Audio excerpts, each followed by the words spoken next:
എന്റെ മുഖം നോക്കി ജമേഷ്ക്ക് ഈ വണ്ടി ഓടിക്കുന്നതിന്റെ ഒരു എക്സൈറ്റ്മെന്റ് ഞാൻ ചിരിച്ചു പോകൊണ്ടിരിക്കുക.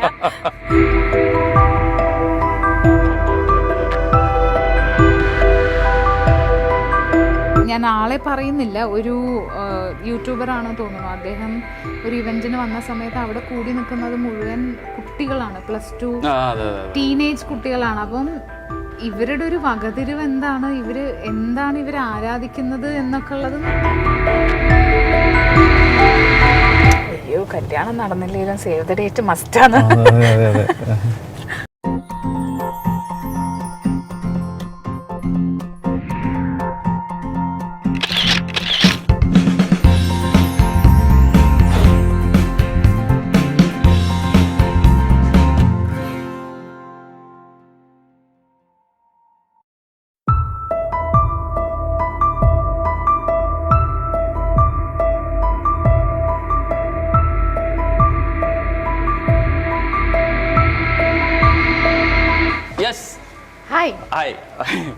ഇത് ഞാനൊരു വാഹനം റെഡി ആവട്ടെ കഴിഞ്ഞ ഒരു വർഷമായിട്ട് നമ്മൾ പ്ലാൻ ചെയ്തുകൊണ്ടിരിക്കുന്ന ഷൂട്ടാണ്.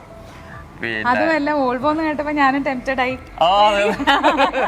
വോൾവോയുടെ ഏറ്റവും പുതിയ വണ്ടിയാണ്, നല്ല കളർ, സെക്സി വണ്ടി. അപ്പൊ ഞാൻ പറഞ്ഞ ഇത് കളർ ഇപ്പൊ ഭയങ്കര ഡ്രസ്, പക്ഷെ ഞാൻ മുങ്ങി പോവുക വണ്ടിയുടെ കളറിന്റെ ഇടയിൽ. C40 എന്ന് പറഞ്ഞ ഏറ്റവും പുതിയ ഇലക്ട്രിക് വെഹിക്കിൾ ആണ്. ഇലക്ട്രിക് വാഹനങ്ങൾ യൂസ് ചെയ്തിട്ടുണ്ടോ? ഇല്ല, അതുമല്ല മാനുവൽ ആണോ ഓട്ടോമാറ്റിക് ആണോ? ഇത് ഓട്ടോമാറ്റിക് ആണ്. എന്നെ പഠിപ്പിച്ചു തരണം, മാനുവലേ ഓടിക്കാൻ അറിയോ? നമുക്ക് എനിക്കൊരു കുറച്ച് ദൂരം ആദ്യം ഒന്ന് ഓടിച്ചു നോക്കാം, എന്നിട്ട് പിന്നെ നമുക്ക് നമ്മുടെ വിശേഷങ്ങളൊക്കെ സംസാരിച്ച് ഫോട്ടോ വെച്ചൊക്കെ ഒന്ന് കറങ്ങി. എനിക്ക് എന്തായാലും ഒന്ന് ഓടിക്കണം, പക്ഷെ ഒരു തിരക്ക് ഒഴിഞ്ഞ സ്ഥലത്ത് നിന്ന് ഓടിച്ചാൽ മതി. ഓട്ടോമാറ്റിക് ഒരു പരിഭ്രമ ഒന്നുമില്ല, ഞാൻ പറഞ്ഞുതരാം, വളരെ സിമ്പിൾ ആണ്. ഡ്രൈവ്, പാർക്കിംഗ്, അങ്ങനെയൊക്കെയുള്ള മാത്രം. അതും ഈ വാഹനത്തിൽ ഇപ്പൊ എനിക്ക് ഏറ്റവും രസകരമായിട്ട് തോന്നിയത് എന്താ വെച്ചാല്, ഞാൻ ഈ വാഹനത്തിലേക്ക് കയറിയിട്ട് സ്റ്റാർട്ടാക്കാൻ വേണ്ടിയിട്ട് സ്വിച്ചുകൾ നോക്കുക, സ്വിച്ച് ഇല്ല, സ്റ്റാർട്ടിങ് ബട്ടൺ ഇല്ല. വാഹനത്തിൽ കയറുക, നേരെ ഡ്രൈവിലേക്ക് ഇട്ടാൽ വണ്ടി ഓണായി. പിന്നെ നമ്മൾ ബ്രേക്കിൽ നിന്ന് കാലെടുത്താൽ വണ്ടി മൂവ് ചെയ്യും. only braking, acceleration, braking, acceleration, that's all. എന്തായാലും നമുക്ക് ഓടിച്ചു പോവാം. ഓക്കെ, കയറുക, നിങ്ങൾ തന്നെ വണ്ടി എടുക്കുക.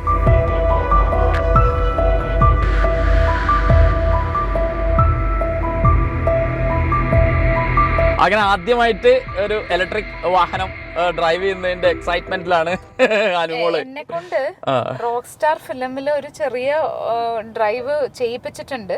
പക്ഷെ അന്ന് ഈ പറഞ്ഞ പോലെ ആരൊക്കെയോ എന്തൊക്കെയോ ചെയ്തെന്ന് ഞാൻ അങ്ങോട്ട് ഓടിച്ച ഓർമ്മയില്ല. സ്ഥിരം മാനുവൽ ഓടിക്കുന്നുണ്ട്. ഇതൊരു വല്ലാത്ത അങ്കലാപ്പുണ്ട്. അത് സത്യത്തിൽ ആ അങ്കലാപ്പ് ഒരു 5 മിനിറ്റത്തേക്കേ ഉള്ളൂ എന്നാണ് എനിക്ക് പറയാനുള്ളത്. അത് കഴിഞ്ഞാൽ ഭയങ്കര ഫ്രീഡാണ്. പുതിയ വണ്ടിയല്ലേ, അപ്പൊ ഇതിന്റെ ഒരു വലിപ്പം എന്റെ മനസ്സിൽ ഇങ്ങോട്ട് രജിസ്റ്റർ ആവാനുള്ള ഒരു താമസം അത്രേ ഉള്ളൂ. തിരിച്ച് താഴോട്ട്. ഓക്കെ ചേട്ടന്മാരെ, ഒന്ന് നിർത്തി തരാം. ഞാൻ എടുത്തോളൂ, ഇനി അവര് നിർത്തിക്കോളൂ ഓട്ടോമാറ്റിക്കലി. അത് കറക്റ്റ്. ഇനി അങ്ങ് വിട്ടാൽ മതി, മിക്കവാറും നമ്മളുടെ ഈ ഷൂട്ട് കഴിയുമ്പോ നാട്ടുകാർ എന്നെ എടുത്തിട്ട് സാധ്യത ഞാൻ കാണുന്നുണ്ട്. ഇതില്ലേ, ഈ നമ്മള് മറ്റേ കേക്കിന്റെ മുകളിലൊക്കെ ഇങ്ങനെ കത്തി വെക്കുന്ന പോലെ ഉണ്ടല്ലോ. ഞാൻ എപ്പോഴും വിചാരിക്കുന്ന ഉപമയാണ് അത് തന്നെ അനുമോള് പറയും. കാരണം എനിക്ക് ഇലക്ട്രിക് വണ്ടികൾ, ഇങ്ങനത്തെ ഹൈ എൻഡ് വണ്ടികൾ ഓടിക്കുമ്പോ ഫീൽ ചെയ്യുക അതാണ്. കാരണം എന്താ പറയാ, ഞാൻ ആദ്യമായിട്ട് ഇലക്ട്രിക് വണ്ടി ഓടിക്കുന്നേ. അതാ ഭയങ്കര സ്മൂത്ത് ആയിട്ട്, വളരെ ലാഘവത്തിൽ അങ്ങ് പോവാണ്, വെയിറ്റ്ലെസ് ആയിട്ട് ഇങ്ങനെ പോകുന്ന പോലെ. എന്നാ നമ്മള് സേഫ് ആണ് താനും. നമ്മള് മുമ്പ് ഒരു വീഡിയോക്കകത്ത് നമ്മള് ഥാർ ഓടിച്ച് നമ്മള് ഫസ്റ്റ് വീഡിയോ, എനിക്ക് തോന്നുന്നു ജമേഷോടെ ഏറ്റവും ആദ്യത്തെ എപ്പിസോഡായിരുന്നു അത്. നെല്ലിയാമ്പതിയില് യാത്ര ചെയ്തു. അന്ന് സംസാരിച്ച കൂട്ടത്തില് ആദ്യമായിട്ട് വാഹനങ്ങൾ ഓടിച്ചതിനെ കുറിച്ചൊക്കെ പറഞ്ഞിട്ടുണ്ട്. അത് മറ്റൊരുപാട് ഇന്റർവ്യൂസിലും അനുമോള് പറഞ്ഞിട്ടുണ്ട്. അത് വീണ്ടും ആവർത്തിക്കുന്നതിൽ അർത്ഥമില്ല. പക്ഷെ എനിക്ക് ചോദിക്കാനുള്ളത്, ഇപ്പൊ ഇത്രയും വർഷങ്ങള് ഒരുപാട് വാഹനങ്ങളിൽ യാത്ര ചെയ്തു. അപ്പൊ ആ സമയത്ത് പിന്നെ എന്റെ മുഖം നോക്കി ജമേഷ്ക്ക് ഈ വണ്ടി ഓടിക്കുന്നതിന്റെ ഒരു എക്സൈറ്റ്മെന്റ് ഞാൻ ചിരിച്ചു പോകൊണ്ടിരിക്കുക. അത്രയും ഈ വാഹനങ്ങൾ ഇപ്പൊ ഒരുപാട് കണ്ടു, പിന്നെ ഇത് ചെയ്തു. അപ്പൊ ആ സമയത്ത് ഈ യാത്രകള് അല്ലെങ്കിൽ ഈ വാഹന എക്സ്പീരിയൻസുകൾ പല സിനിമകളിലായിട്ട് ഹെൽപ്ഫുൾ ആയിട്ടുണ്ടാവും. അങ്ങനത്തെ ഏറ്റവും രസകരമായ ഒരു ഇൻസിഡന്റ് ഏതാണ് വാഹനവുമായി ബന്ധപ്പെട്ട് ഷൂട്ടിങ്ങിന്റെ ഇടയിലുണ്ടായ?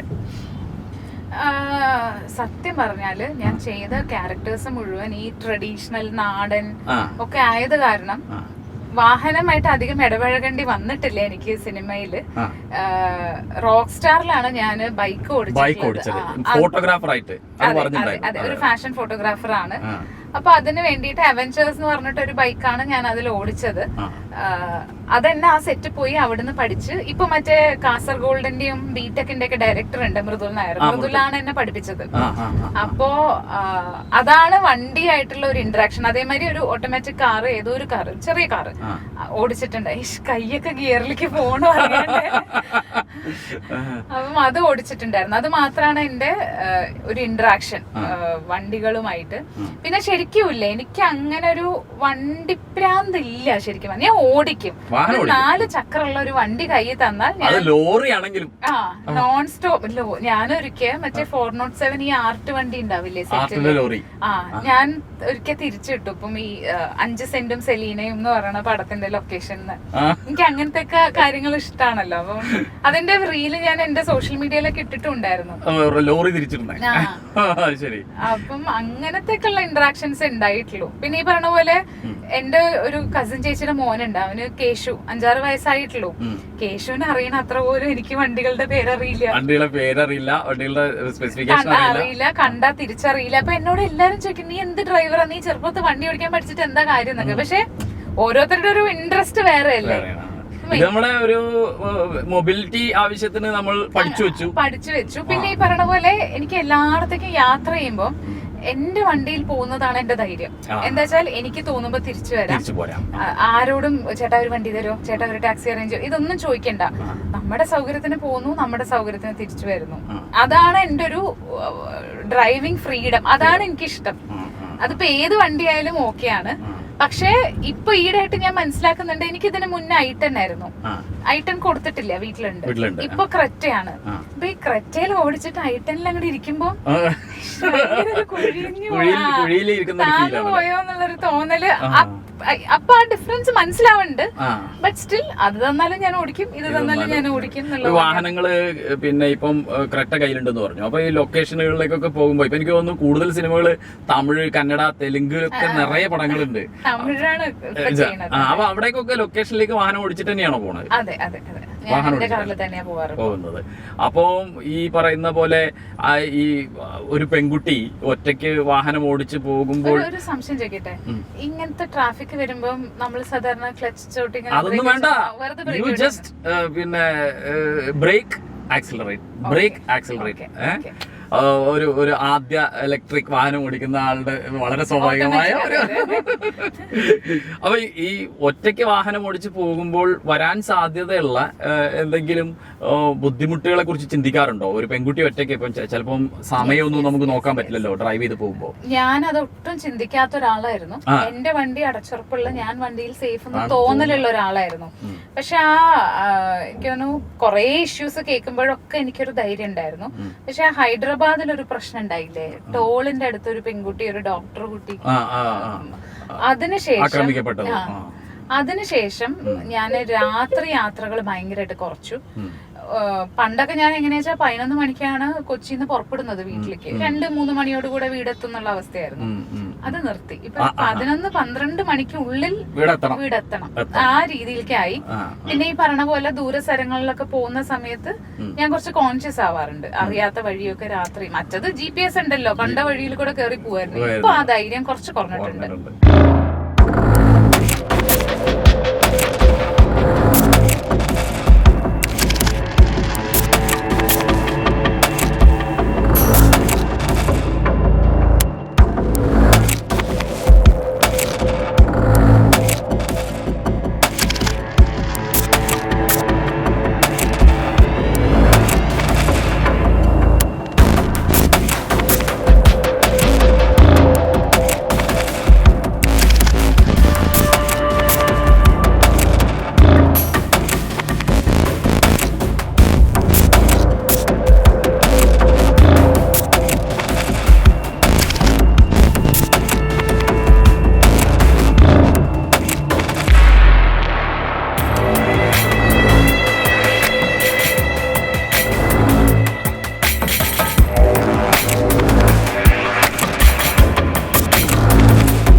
യാത്ര ചെയ്യുമ്പോൾ ഓഫ് കോഴ്സ് ഒരു പല സിറ്റുവേഷൻസ് നമ്മൾ പോയി പെടും. നല്ല ഹെവി ട്രാഫിക്കിലൊക്കെ ചിലപ്പം നമുക്ക് വേണ്ട രീതിയിൽ നമ്മൾ വാഹനം മൂവ് ചെയ്യാതിരിക്കുക, അല്ലെങ്കിൽ ഒരു നമ്മളുടേതായ കാരണം കൊണ്ടൊരു ജാം ഉണ്ടാവുക, ഇങ്ങനെയൊക്കെയുള്ള സമയത്ത് ആളുകളുടെ പ്രതികരണം, ഒരു പെൺകുട്ടിയാണെന്നുള്ള രീതിയിൽ ആളുകൾ അധിക്ഷേപിക്കാറൊക്കെ ഉണ്ടോ?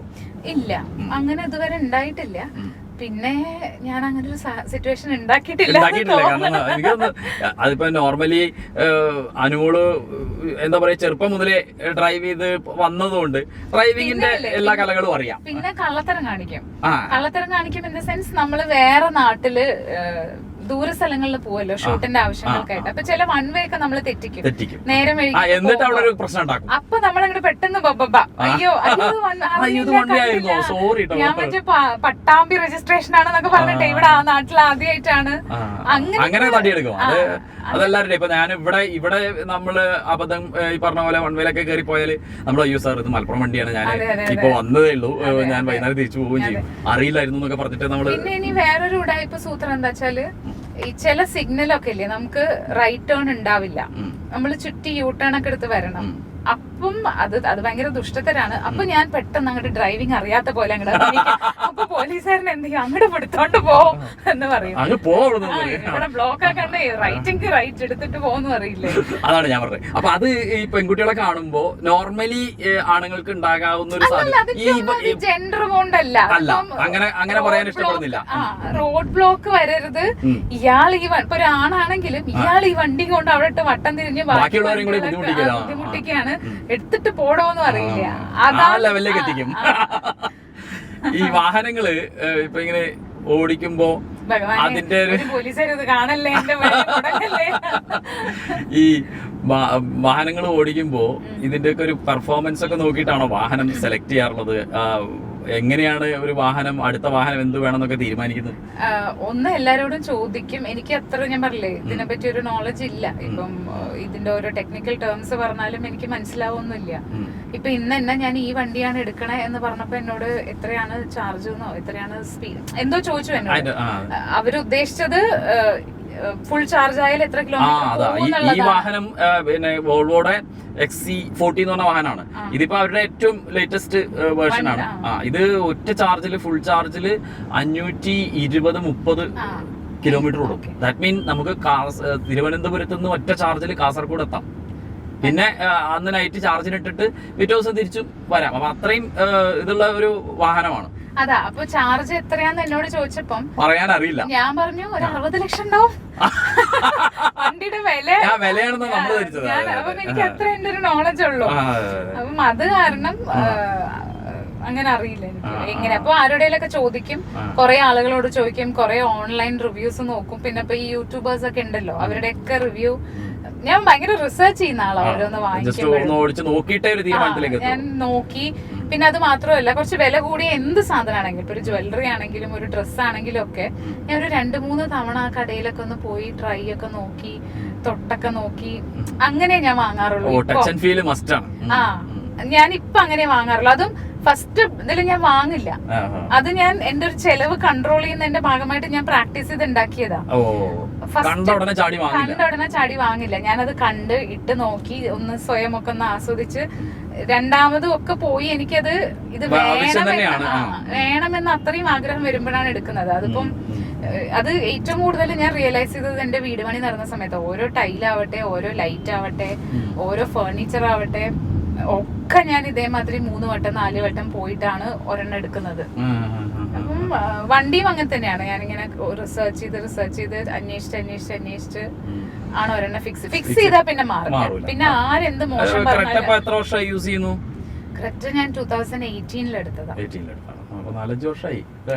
1.25 ലക്ഷം കിലോമീറ്റർ ആയി ആക്ച്വലി. അപ്പം എല്ലാരും എന്നോട് പറഞ്ഞു തുടങ്ങി വണ്ടി മാറ്റാറായി എന്ന്. സത്യം പറഞ്ഞാൽ ഞാൻ വോൾവോ ഇങ്ങനെ നോക്കി വെള്ളർക്കുന്ന ഒരു വണ്ടിയാണ് ആക്ച്വലി. പക്ഷേ പൈസ ഇല്ല എന്ന് പറഞ്ഞിങ്ങനെ നിൽക്കുകയാണ്. അതൊന്നുമില്ല, ഇതൊക്കെ ഒരുപാട് പ്ലാനുകൾ ഉണ്ടാവും അവർക്ക്. കേക്കണ്ട വോൾവോ എക്സിക്യൂട്ടീവ് പിന്നെ എന്നെ വിളിച്ചിട്ട് എനിവേ, ഇപ്പം ഈ നമ്മുടെ പ്രൊഫഷന്റെ ഭാഗമായിട്ട് ഒരുപാട് ആളുകളെ അടുത്ത് കാണുന്നുണ്ട്, എസ്പെഷ്യലി വലിയ സെലിബ്രിറ്റീസിനെ. അവരൊക്കെ യൂസ് ചെയ്യുന്ന വാഹനങ്ങൾ, അവരുടെ ഒരു ഡ്രൈവിംഗ് സ്റ്റൈൽ, ഇതൊക്കെ ശ്രദ്ധിച്ചിട്ടുണ്ടോ? അങ്ങനെ രസകരമായി തോന്നിയ പ്രത്യേക ടേസ്റ്റുകളുള്ള മനുഷ്യന്മാരെ ഞാൻ അങ്ങനെ ശ്രദ്ധിച്ചിട്ടില്ല. പക്ഷെ കേട്ടറിവും അല്ലെങ്കിൽ ഡിസ്കഷൻ പോയിന്റ്സിൽ വന്നിട്ടുള്ളതും എനിക്ക് തോന്നുന്നു ദുൽഖറിന്റെയും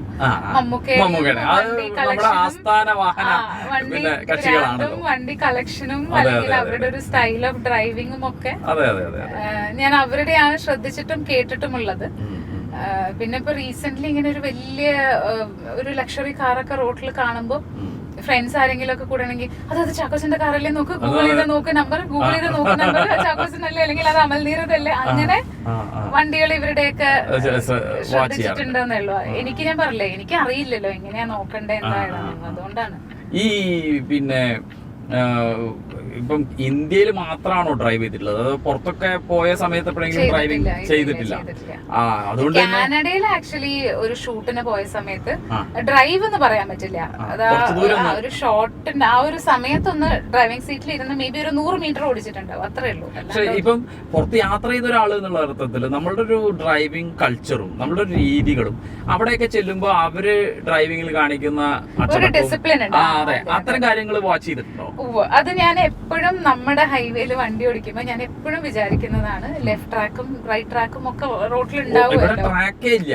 അല്ല എന്നാലും ഉണ്ടല്ലോ ഒരു 2 പോർഷൻ എന്തായാലും ഇപ്പൊ ഈ റോഡിനൊക്കെ ഉണ്ടല്ലോ.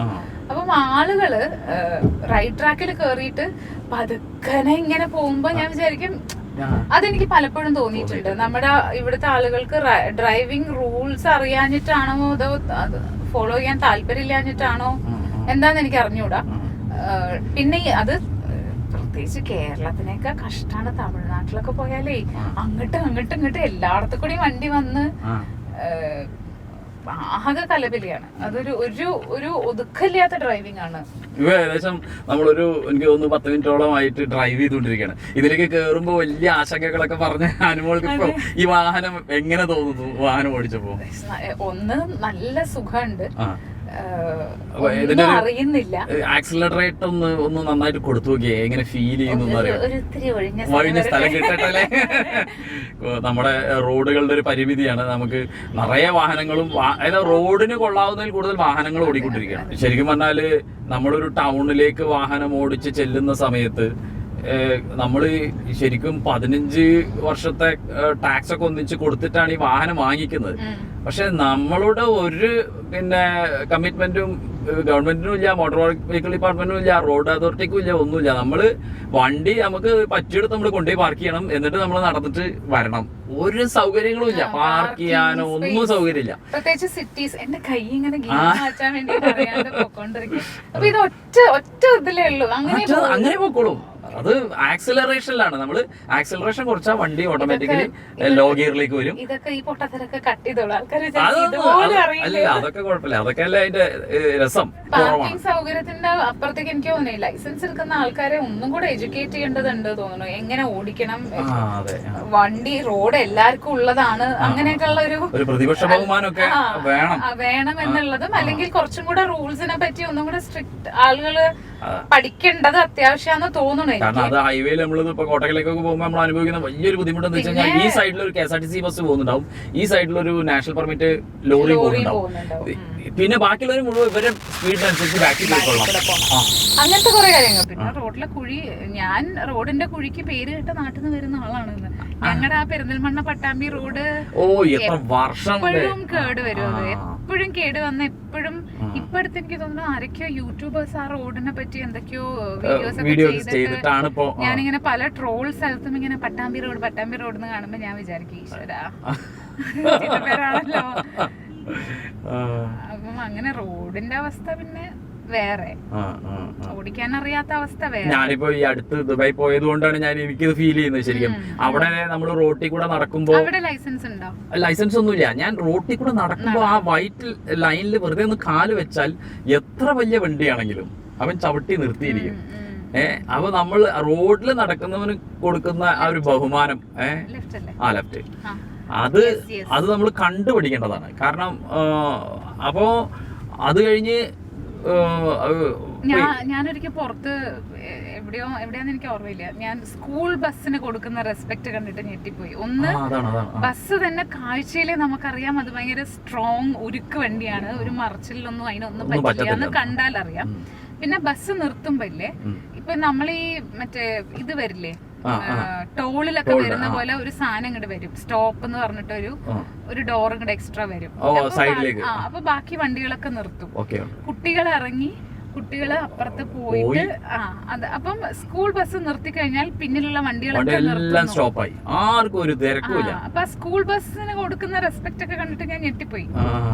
കുട്ടികളായതുകൊണ്ടായിരിക്കണം അവര് പോയി കഴിഞ്ഞിട്ട് അങ്ങനെ. അതെ, അത് എന്നാണ് നമ്മൾ അതൊക്കെ ഒന്ന് മനസ്സിലാക്കുന്നത് എന്നുള്ളതാണ്. ഈ ആ വാഹനത്തിൽ നിന്ന് ഇറങ്ങാൻ പോകുന്നത് ഓരോരോ വീട്ടിലെ പ്രജകളാണെന്നും അത് അവരെ സേഫ്റ്റിക്ക് വേണ്ടിയാണ് ഇങ്ങനെ ഒരു നിയമം ഉണ്ടാക്കിയിരിക്കണെന്നുള്ളതൊക്കെ. അതാ ഞാൻ പറയാം, ഒരു പ്രതിപക്ഷ എല്ലാവർക്കും വേണം റോഡ് എന്നുള്ള. അതെ അതെ, ഇത് എല്ലാവർക്കും കൂടി ഉള്ളതാണ്, തുല്യ അവകാശികളാണെന്നുള്ള ഒരു ചിന്ത വേണം. ഇപ്പം സിനിമകള് ധാരാളമായിട്ട് ഇപ്പം ചെയ്തു തുടങ്ങി, അല്ലെങ്കിൽ ചെയ്തു തുടങ്ങിയല്ല, ഇപ്പൊ നിറയെ ചെയ്തുകൊണ്ടിരിക്കുന്നു. കോവിഡിന് ശേഷം അയലി എന്ന് പറഞ്ഞിട്ട് ഒരു തമിഴ് സിനിമയെ കുറിച്ച് ഞാൻ സീരീസ് ആണ്. അതെ, അത് കുറച്ച് നന്നായി പോയിട്ടുണ്ടായിരുന്നു അവിടെ.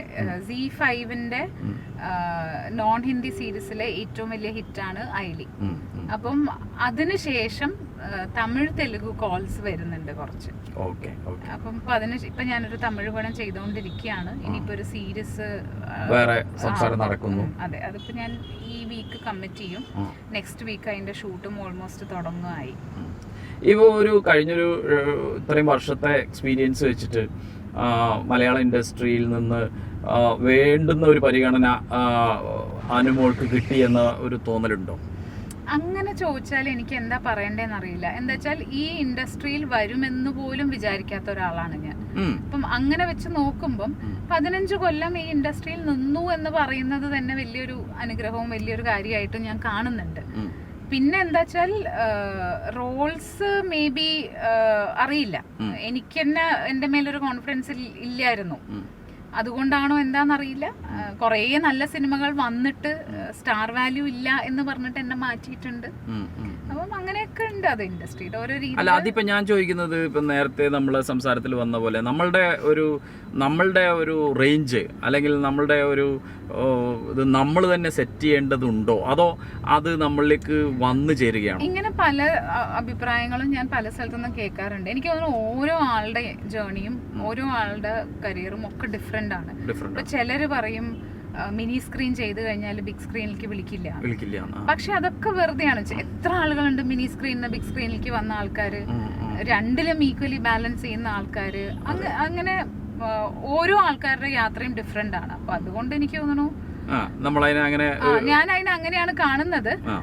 ബട്ട് സ്റ്റിൽ എനിക്ക് തോന്നുന്നു കുറച്ച് നല്ല സിനിമകൾ ചെയ്യാൻ എനിക്ക്, പ്രത്യേകിച്ച് കഴിഞ്ഞൊരു 4 വർഷങ്ങളിൽ എനിക്ക് ഒന്നും അങ്ങനെ ഒരു ഹാപ്പിനെസ് തരുന്ന പ്രോജക്ട്സ് വന്നിട്ടില്ല എന്നുള്ളൊരു തോന്നൽ എനിക്കുണ്ട്. നമ്മളുടെ ഒരു ലാൻഡ്സ്കേപ്പിൽ കൂടെ യാത്ര ചെയ്തിട്ട് മറ്റൊരു സ്റ്റേറ്റിലേക്ക് ചെല്ലുന്ന സമയത്ത് അവിടുത്തെ ഒരു കൾച്ചറും അവിടുത്തെ ഒരു ലാൻഡ്സ്കേപ്പും അവിടുത്തെ മനുഷ്യന്മാരും ഇത്തരം കാര്യങ്ങളൊക്കെ ശ്രദ്ധിക്കാറുണ്ടോ, അതോ നേരെ ഡ്രൈവ് ചെയ്ത് അവിടെ ലൊക്കേഷൻ? എങ്ങനെയാണ് ഡ്രൈവിങ്ങിന്റെ ഒരു രീതി? എങ്ങനെയാണ് ഡ്രൈവിംഗ് ആയാലും യാത്രകളായാലും എനിക്ക് ആളുകളെയും ആളുകളുടെ ലൈഫും അവരുടെ കൾച്ചറും അവരുടെ ഭക്ഷണവും അവരുടെ കഥകളും ഒക്കെ കേൾക്കാൻ ഇഷ്ടമുള്ള ഒരാളാണ്. കേൾക്കല് മാത്രമല്ല, ഞാൻ അങ്ങോട്ടും പറഞ്ഞു വേർപ്പിക്കും. അവരെന്ത് പറഞ്ഞാലും ഞാനത് നമ്മുടെ ലൈഫായിട്ട് കണക്ട് ചെയ്ത് അവർക്ക് തിരിച്ചും കഥ പറഞ്ഞു കൊടുക്കും. അങ്ങനെ ചെല്ലുന്ന സ്ഥലത്തൊക്കെ ഒരു ഫാമിലി പോലെ ആളുകളെ ക്രിയേറ്റ് ചെയ്തിട്ടാണ് ഞാൻ വരാറ്. അപ്പം ഇപ്പൊ ഞാൻ പോയ സ്ഥലങ്ങളിലൊക്കെ എനിക്ക് അതുമാതിരി ആളുകളുണ്ട്, അത്രയും കണക്ഷൻസ് ഉണ്ട്. കണക്ഷൻസ് ഇൻ ദ സെൻസ് ഒരു അടുപ്പമാവും, ഒരു ഫാമിലി പോലെ ഇടയ്ക്ക് വിളിക്കുകയും മെസ്സേജ് അയക്കുകയൊക്കെ ചെയ്യാനും, അല്ലെങ്കിൽ ആ വീട്ടിലേക്ക് അങ്ങോട്ട് കയറി ചെന്ന് അടുക്കളയിൽ പോയി ഒരു വെള്ളം തിളപ്പിച്ച് കുടിക്കാനുള്ള ഫ്രീഡം ഉണ്ടാക്കി വെച്ചിട്ടാണ് തിരിച്ചു വരിക. അങ്ങനെ ഈ പോയ യാത്രയിലെ ആ ഒരു സ്പെഷ്യൽ വീടോ അനുഭവം എന്തെങ്കിലും ഒന്ന് എടുത്തു പറയാൻ പറ്റുമോ? ഇപ്പം കൊൽക്കത്തയിൽ എനിക്കൊരു ഫാമിലി ഉണ്ട്. ഞാൻ എപ്പോൾ കൊൽക്കത്തയിൽ പോയാലും താമസിക്കുന്നത് ഗോപാലേട്ടൻ ചേച്ചി എന്ന് പറയുന്ന ഒരു വീട്ടിലാണ്. അവരുടെ മോളുടെ എൻഗേജ്മെന്റ് ആയിരുന്നു കഴിഞ്ഞ ആഴ്ച. അപ്പൊ സ്റ്റേജില് ഫാമിലിനെ വിളിപ്പിച്ച സമയത്ത് അവർ എന്നെയും വിളിച്ചു സ്റ്റേജില്. അപ്പം ഞാൻ ഫാമിലി പോലെ തന്നെയാണ് കൺസിഡർ ചെയ്യുന്നത് എന്ന് പറഞ്ഞിട്ട് അവരെന്നെ സ്റ്റേജിൽ വിളിക്കുന്നു. അങ്ങനെയൊക്കെ എനിക്ക് പല സ്ഥലങ്ങളിലും ഉണ്ടാവാറുണ്ട്. ഇപ്പൊ ഞാൻ കേരളത്തില് നമ്മളുടെ ചീമേനി എന്നൊക്കെ പറയുന്ന സ്ഥലത്ത് പയ്യന്നൂർ കാസർഗോഡ് ഭാഗത്ത് ഒരു പടത്തിന്റെ ഷൂട്ടിന് പോയപ്പം അവിടെ ഒരു ഉഷ ചേച്ചി ഉണ്ട്. അവരും വീട്ടുകാരെ പോലെ അവരുടെ മക്കൾക്ക് കുട്ടികൾ ഉണ്ടാവുമ്പോ കുട്ടികൾക്ക് പേരിടുമ്പോ വിശേഷങ്ങളൊക്കെ എന്നെ വിളിച്ച് പറയുകയും എന്റെ വിശേഷങ്ങൾ അന്വേഷിക്കുകയും ഒക്കെ ചെയ്യാറുണ്ട്. മേഘാലയ എന്നായാലും അങ്ങനെ മിസോറാം എന്നായാലും ഒക്കെ. മിസോറാമിൽ ഞാനൊരു ഫിലിം മേക്കിംഗ് വർക്ക്ഷോപ്പിന് പോയ സമയത്ത് ഒരു 12 ദിവസം അവിടെ ഇന്ററാക്ട് ചെയ്തിരുന്നു കുട്ടികളൊക്കെ ആയിട്ട്. അപ്പം അവരിപ്പോഴും എന്നെ ഇടയ്ക്കിടയ്ക്ക് വിളിക്കും. ഓ അത് ശരി. അപ്പം അങ്ങനെ എനിക്ക് തോന്നുന്നു ഞാൻ എപ്പോഴും മിസ് ചെയ്യുന്ന ഒരു സംഭവം അതാണ് ഈ റീകണക്ട് ചെയ്യാന്നുള്ളത്. ഞാൻ ചെല്ലുമ്പോൾ അവരോടൊക്കെ വലിയ ഇതായിരിക്കും. ഇപ്പം നിങ്ങളിത് പറയുമ്പോഴേ ഞാൻ ആലോചിക്കുന്നു, അയ്യോ ഞാൻ എന്തെല്ലാം ആളുകളെ എന്തെല്ലാം മനുഷ്യന്മാരെ കണ്ടിട്ടുണ്ട്, ഒന്നും ഞാൻ പിന്നെ റീകണക്ട് ചെയ്തിട്ടില്ല. എനിക്ക് ഇഷ്ടമാണ് അങ്ങനെ. അതാണ് എന്റെ യാത്രകളിലുള്ള ഒരു ഇഷ്ടം കേട്ടോ. ഈ കഥകൾ കേൾക്കലും കാര്യങ്ങൾ മനസ്സിലാക്കലും കുറെ മുഖങ്ങൾ കാണലും കുറെ എന്തോ എനിക്കത് ഇഷ്ടമാണ്. പ്ലസ് വീണ്ടും ചെല്ലുമ്പോഴേ നമുക്ക് അധികാരത്തിൽ ചെല്ലാൻ സ്പേസ് ആയില്ലേ, അങ്ങനെ അതൊക്കെയാന്ന് തോന്നുന്നു. അതിന്റെ ഒരു സുഖാന്ന് തോന്നുന്നു. ഇപ്പൊ മലയാളത്തിൽ ലാസ്റ്റ് റിലീസ് ചെയ്തത് റാണി. ആ സിനിമ പിന്നെ എങ്ങനെയായിരുന്നു അതിലൊരു ക്യാരക്ടറും അതിലേക്ക് എത്തിപ്പെടുന്നതും ഒക്കെ? അത് ഡയറക്ടർ ശങ്കരേട്ടൻ എന്നെ വിളിച്ചതാണ്. ആ സിനിമ എന്റെ സന്തോഷങ്ങളിലൊന്ന് ശങ്കരേട്ടന്റെ പടം അല്ലെങ്കിൽ ഗുരു സോമസുന്ദരായിരുന്നു അതിനകത്ത് എന്റെ ഓപ്പോസിറ്റ് ചെയ്തത്. ഉർവശിയുടെ കൂടെ അഭിനയിക്കാൻ പറ്റി. കുറെ കാലത്തിന് ശേഷം ഭാവനയുടെ കൂടെ വീണ്ടും അഭിനയിച്ചു. ഞങ്ങള് സുഹൃത്തുക്കളാണ്. അപ്പൊ ഞങ്ങള് ഒരുമിച്ച് ഒരു സെറ്റിൽ കിട്ടി കഴിഞ്ഞാൽ പിന്നെ തീർന്നു. ഒന്നതറിയാലോ ഭാവന ഇങ്ങനെ കലവിലായിട്ട്. എനിക്ക് നമ്മൾ എന്ന് പറയുന്ന സിനിമയുടെ ലൊക്കേഷൻ മുതലുള്ള അടുപ്പാണ്. കലണ്ടറൊക്കെ നല്ല ഷൂട്ട് ചെയ്തിട്ടുണ്ട്. നമ്മുടെ ഏറ്റവും അടുത്ത സുഹൃത്തുക്കളിൽ ഒരു നല്ല സെലിബ്രിറ്റി സുഹൃത്തായിരുന്നു. ഒരു ഉടുപ്പ് പോലത്തെ ഒരു പിങ്ക് ഡ്രസ്സും എനിക്ക് നല്ല ഓർമ്മയുണ്ട്. FWDന്റെ കവറായിട്ട് വന്നത്. അപ്പം അങ്ങനെ ഭാവനയുടെ കൂടെയും ഒക്കെ ആയിട്ട് കോമ്പിനേഷൻ ഉണ്ടായിരുന്നു. അപ്പം അതൊക്കെ അടിപൊളിയായിരുന്നു ആ സിനിമയിൽ. ശങ്കരേട്ടൻ ഡയറക്ടർ എന്നെ വിളിച്ചിട്ടാണ് ഞാൻ ആ പടം ചെയ്യുന്നത്. ആ സിനിമയിൽ എന്റെ ക്യാരക്ടർ ഒരു അബ്കാരി കോൺട്രാക്ടറുടെ മകളായിട്ടാണ്.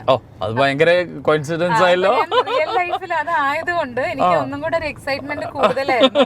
പക്ഷെ ഞങ്ങളുടെ ലൈഫായിട്ട് ഒരു ബന്ധമില്ലാത്ത ലൈഫാണ് അതിനകത്ത്. അങ്ങനെ ഈ ഇപ്പം ഇത്തരം സിനിമകളുടെ ഒരു തിയേറ്റർ പ്രസൻസ്, അതിൻ്റെ പ്രൊമോഷൻ പരിപാടികൾ, ഇപ്പം എന്തൊരു പുതിയ വേർഡ് കണ്ടു, എന്ത് ബോംബാണ്, റിവ്യൂ ബോംബ് എന്നൊക്കെ പറഞ്ഞിട്ട് സ്ട്രൈറ്റ് പോവാം നമുക്ക്.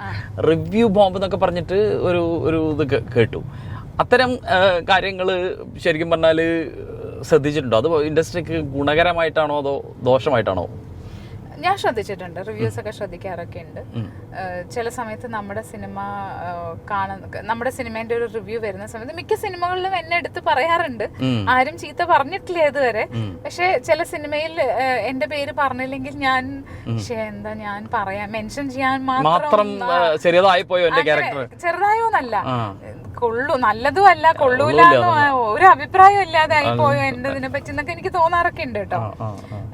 റിവ്യൂസ് ഞാൻ കാണാറുള്ള ഒരാളാണ്. പക്ഷെ ഞാൻ എപ്പോഴും അഭിപ്രായപ്പെടാറുണ്ട്, സിനിമ നമ്മള് ആർട്ടും അല്ലെങ്കിൽ എന്തൊക്കെ പറഞ്ഞാലും അതൊരു ഇൻഡസ്ട്രിയും കൂടെയാണ്. അപ്പൊ അതിന്റെ ഒരു നിലനിൽപ്പ് വളരെ അത്യാവശ്യമാണ്. അപ്പം അങ്ങനെയുള്ളപ്പം കറക്റ്റ് അല്ലേ നമ്മൾ?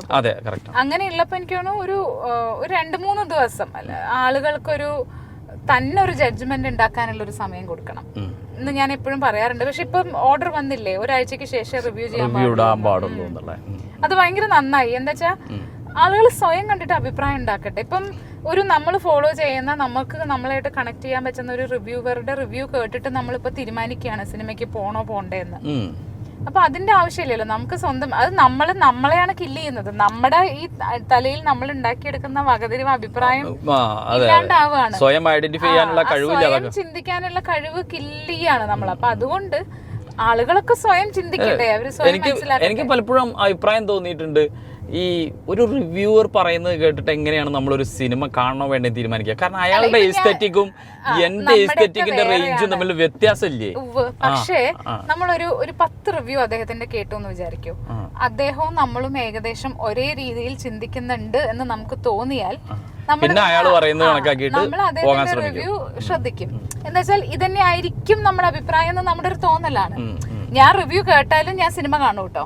റിവ്യൂ കേൾക്കുന്നത് ഒരു സൈഡ് അതിന്റെ മനസ്സിലാക്കാൻ വേണ്ടിയിട്ടാണ്. പിന്നെ നമ്മൾ പോയി കണ്ടിട്ട് നമ്മൾ വിലയിരുത്തും. ഇപ്പൊ ഞാനൊക്കെ ഒരു സിനിമ കാണണോ വേണ്ടേ എന്ന് തീരുമാനിക്കുന്നത് അതിന്റെ മേക്കേഴ്സ് ആ സിനിമയെ കുറിച്ച് നമുക്ക് തരുന്ന ഒരു പിക്ചർ ഉണ്ട്. അതായത് അതിന്റെ ചിലപ്പോൾ ഒരു ഫസ്റ്റ് ലുക്ക് പോസ്റ്റർ ആവാം, ചിലപ്പോൾ അവർ നടത്തുന്ന ഒരു പ്രസ് മീറ്റിൽ അവർ പറയുന്ന ചില സൂചനകളാവാം. അപ്പം അതിൽ അഭിനയിക്കുന്ന ആളുകളുടെ ആ കണ്ടന്റ്, ആക്ടേഴ്സിന്റെ ഒരു അത്തരം കാര്യങ്ങളൊക്കെ നോക്കിയിട്ട് നമ്മള് അങ്ങനെ ആയിരുന്നു. ഒരു ഡയറക്ടറുടെ പേരുണ്ടെങ്കിൽ ഉറപ്പായിട്ടും സിനിമയ്ക്ക് ടിക്കറ്റ് എടുക്കുന്ന ആളുകളുണ്ട്, ഒരു നടന്റെ പേരുണ്ടെങ്കിൽ ടിക്കറ്റ് എടുക്കുന്ന ആളുകളുണ്ട്. പക്ഷേ ഈ ഓൺലൈൻ റിവ്യൂവേഴ്സ് വന്നപ്പോ തൊട്ട് അവരെയും ഫോളോ ചെയ്യാൻ തുടങ്ങി. ഇങ്ങോട്ടല്ലേ? അതെ. എനിവേ എന്തായാലും നമ്മളിപ്പം ഫോർട്ട് കൊച്ചിയില് നമ്മളിവിടെ ഒരു നല്ല ഒരു റിസോർട്ട് ഉണ്ട്. പിന്നെ നമ്മുടെ ഒരു സുഹൃത്തിന്റെയാണ്, നമ്മുടെ ചുങ്കത്ത് ജ്വല്ലറി ഉണ്ടല്ലോ, അവരുടെ മാനേജ്മെന്റിൽ ഉള്ള ഒരു റിസോർട്ടാണ്. അത് ഇവിടുത്തെ ഒരു വളരെ പഴയ ബിൽഡിങ് അവരെടുത്തിട്ട് അവരത് പിന്നെ മോഡിഫൈ ചെയ്ത് മൊത്തത്തിൽ നന്നാക്കി എടുത്തിരിക്കുകയാണ്. അപ്പുറത്തെ റോഡായിരുന്നു തോന്നുന്നു. അതെ, നമുക്കിങ്ങനെ അതിലേ പോയി വരാം. ചുങ്കത്തിന് വേറെയും പ്രോപ്പർട്ടീസ് ഉണ്ടോ? അവർക്ക് മൂന്നാറിലും റിസോർട്ടും കാര്യങ്ങളൊക്കെ ഉണ്ട്. റൈറ്റ് പോയിട്ട് ഇതന്നെ നാപ്പിയർ ഹെറിറ്റേജ്. അപ്പൊ ഇതാണ് ഞാൻ പറഞ്ഞ റിസോർട്ട്, നാപ്പിയർ ഹെറിറ്റേജ്. ഇതൊരു വളരെ പഴക്കമുള്ള പിന്നെ ഒരു വീടാണ്. വീട് എന്ന് പറഞ്ഞു കഴിഞ്ഞാൽ ഇത് പഴയ ഒരു ബ്രിട്ടീഷ് കണക്ഷൻ ഉള്ള പ്രോപ്പർട്ടിയാണ്. നമുക്ക് അതിൻ്റെ ഡീറ്റെയിൽസ് ഇവിടെ ചോദിക്കാം. പിന്നെ അപ്പോൾ ഇത് നമുക്ക് ഭക്ഷണം കഴിക്കാനും അത്തരം കാര്യങ്ങൾക്ക് നമുക്ക് കുറച്ച് നല്ല ചിത്രങ്ങൾ ഇവിടുന്ന് എടുക്കാം.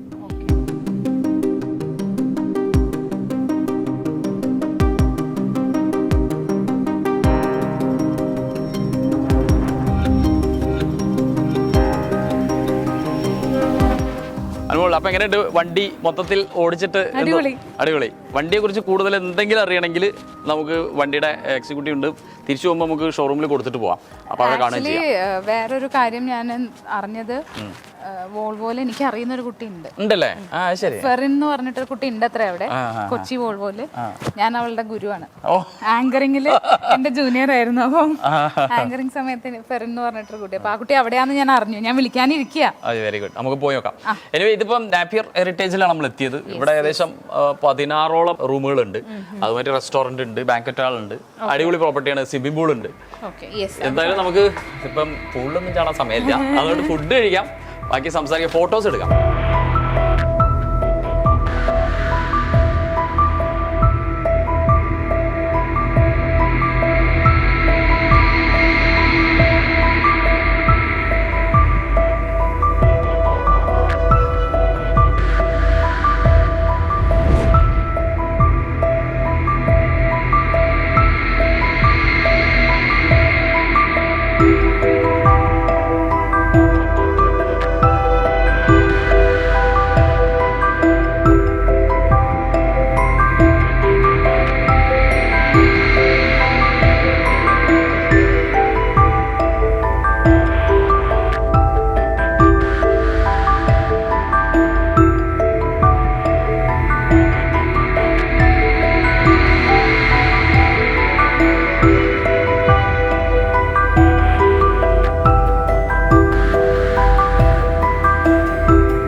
നമ്മൾ ഐലിയുടെ കാര്യം പറഞ്ഞായിരുന്നു. അതിനകത്തെ പിന്നെ പെർഫോമൻസിനെ കുറിച്ച് വളരെ നല്ല റിവ്യൂസാണ്, ക്രിറ്റിക്സൊക്കെ നല്ല അഭിപ്രായമാണ് പറഞ്ഞത്. അപ്പോൾ അതിൻ്റെ കാരണത്താൽ പുതിയ സിനിമകളും ഹിന്ദി തെലുങ്ക് പ്രൊജക്റ്റുകളൊക്കെ വരുന്നു എന്ന് പറഞ്ഞു. തെലുഗു തമിഴ് ഹിന്ദി അല്ല. ഹിന്ദി എനിക്കറിയില്ല, വരുമായിരിക്കാം. എനിക്കൊരു സീരീസ് വന്നിരുന്നു നെറ്റ്ഫ്ലിക്സിന്ന്. അപ്പൊ അവര് വിളിച്ച പാടെ ഞാൻ പറഞ്ഞു എനിക്ക് ഹിന്ദി അറിയില്ല, സെക്കൻഡ് ലാംഗ്വേജ് ഹിന്ദി ആയിരുന്നു. അപ്പൊ എനിക്ക് ട്യൂഷൻ ഒക്കെ തന്നാല് ഹിന്ദി പറയാൻ പറ്റുമെന്ന് പറഞ്ഞു. പക്ഷെ അവർക്ക് അത്ര സമയം ഉണ്ടായില്ല. ആ ഐലി ചെയ്യുന്ന ആ ക്യാരക്ടറിനെ കുറിച്ച് ഒന്ന് ഓർത്തെടുക്കുകയാണെങ്കിൽ എങ്ങനെയായിരുന്നു അത്? എനിക്ക് തോന്നുന്നു നമ്മൾ ഈ ലൈഫ് ടൈം റോൾ എന്നൊക്കെ പറയുന്ന പോലത്തെ ഒരു റോളാണത്. കുറുവമ്മാൾ എന്നാണ് എന്റെ ക്യാരക്ടറിന്റെ പേര്. ഞാനുമായി ഒരു രീതിയിലും യോജിക്കാത്തൊരു ക്യാരക്ടറാണ്. എൻ്റെ എക്സ്ട്രീം ഓപ്പോസിറ്റ് സ്വഭാവമുള്ളൊരു സ്ത്രീയാണ്. കല്യാണം കഴിക്കാൻ മകളെ നിർബന്ധിക്കുന്ന, പീരിയഡ്സ് ആയി കഴിഞ്ഞാൽ ഇനി മതി, ഇനി സ്കൂളിലൊന്നും പോവില്ല, കല്യാണം കഴിക്കുന്നു, വീട്ടിൽ നിന്ന് പുറത്തിറങ്ങണ്ട, വീട്ടു ജോലി എടുക്കണം, അടുക്കള പണി എടുക്കണം. ഇത്ര പ്രായമായാലും ഞാൻ ചെയ്യാത്ത പണിയാണ് അടുക്കള പണി എന്നൊക്കെ. എനിക്ക് ഭയങ്കര മടിയുള്ളൊരു പണിയാണ്. അപ്പം അങ്ങനത്തെ ഒരു ക്യാരക്ടറാണ്.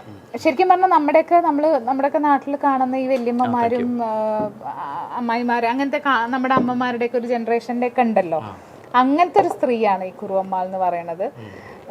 പിന്നെന്താ വെച്ചാൽ ബോൾഡുമാണ്, പവർഫുള്ളുമാണ്, അതേസമയം ഇന്നസെന്റുമാണ്.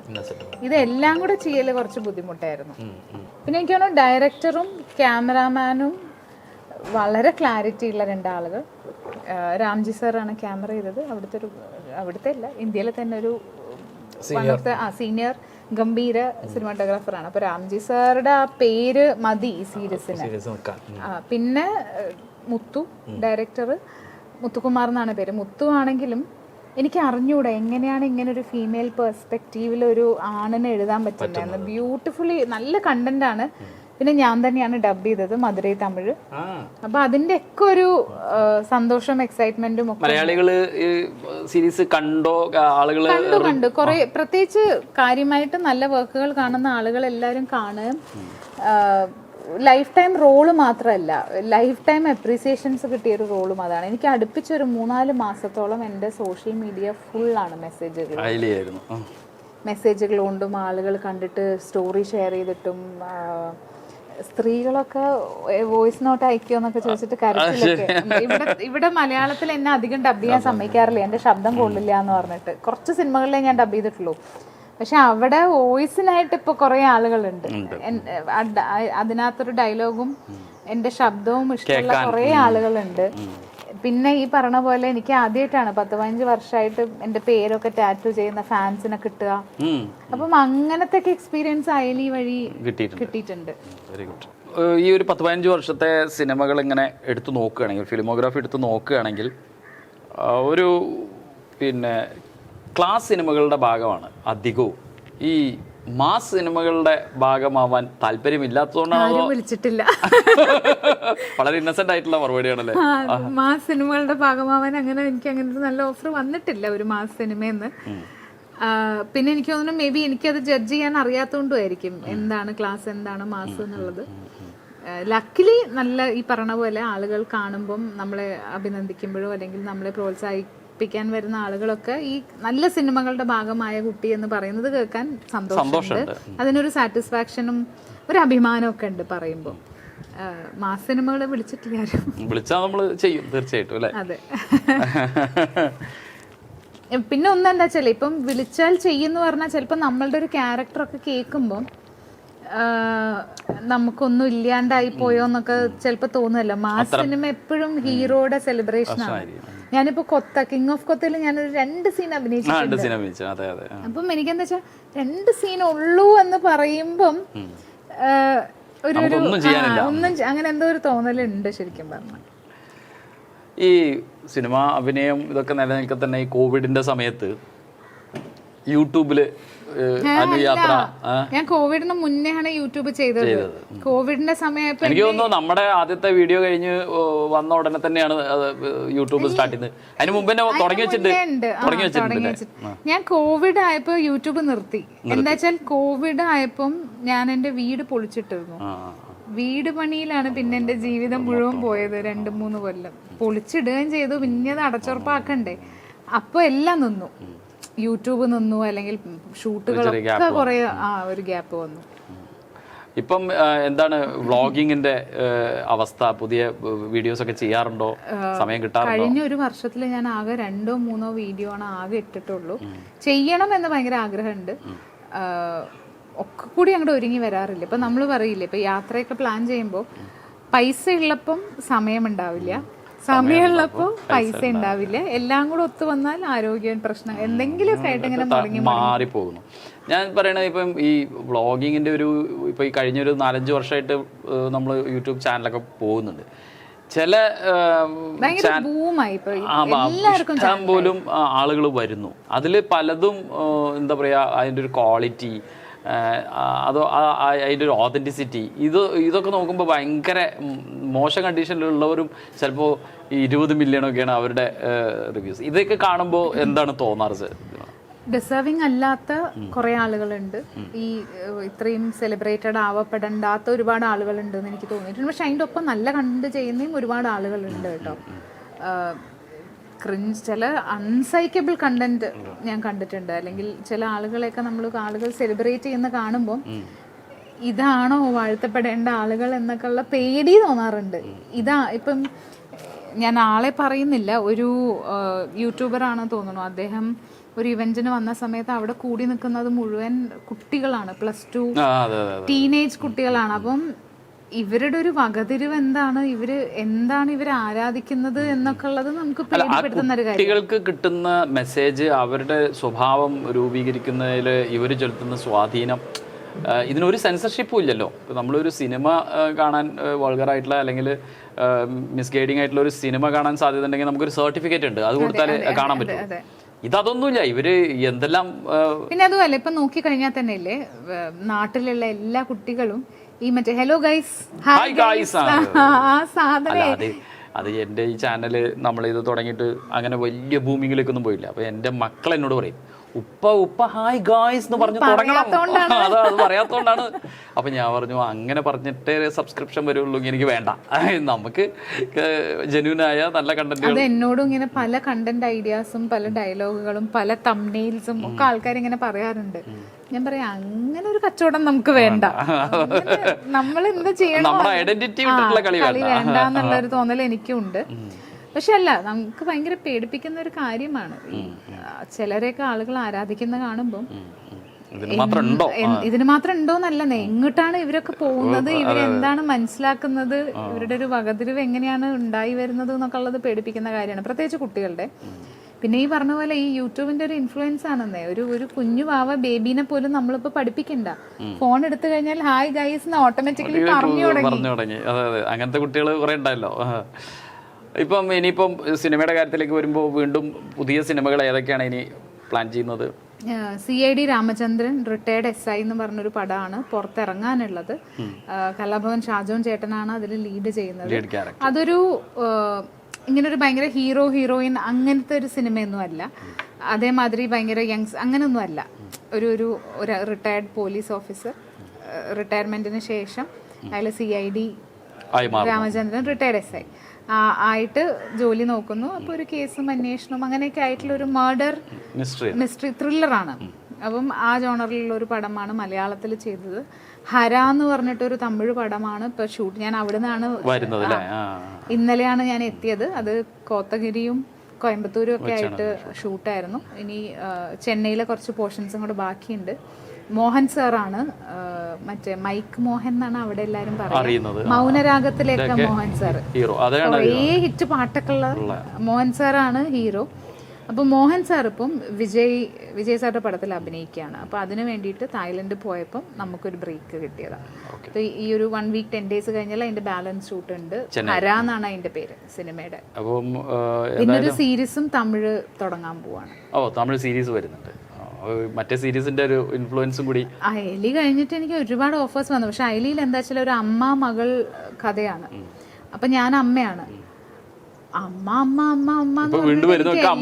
ഇൻഡസ്ട്രിയൊന്നും ഇല്ലേ, അതും വിശ്വസിക്കില്ല. എന്നെക്കാട്ടിലും വളരെ പ്രായമുള്ള ഹീറോസിന്റെ ഒക്കെ അമ്മയായിട്ടാണ് വിളിക്കുന്നത്. അപ്പൊ ഞാൻ വിചാരിച്ചു, അമ്മയായിട്ട് അഭിനയിച്ച് എല്ലാരും നന്നായി എന്ന് പറഞ്ഞത് ഇത്ര പണിയായല്ലോ, നന്നായി ചെയ്യാൻ പറഞ്ഞത് എല്ലാരും. പിന്നെ ഒരു പൃഥ്വിരാജിന്റെ അമ്മയായി, അതോടുകൂടി പിന്നെ ഫുള്ള് അമ്മ. അപ്പൊ തൽക്കാലം ഞാൻ പണിയെ നിർത്തി, വേണ്ട. അല്ല, ഞാനും ആക്ച്വലി അതാണ് ഇത്രയും ഒരു ഗ്യാപ്പ്. ഞാൻ ആക്ച്വലി വീട് പണിയിലൊക്കെ ആയിട്ട് ഒരു വലിയ ഗ്യാപ്പ് വന്നു. അത് കഴിഞ്ഞൊന്ന് ചെയ്ത് വന്ന് അത് ഭയങ്കരമായിട്ട് നോട്ടീസ് ചെയ്യുകയും ചെയ്തു ആ റോള്.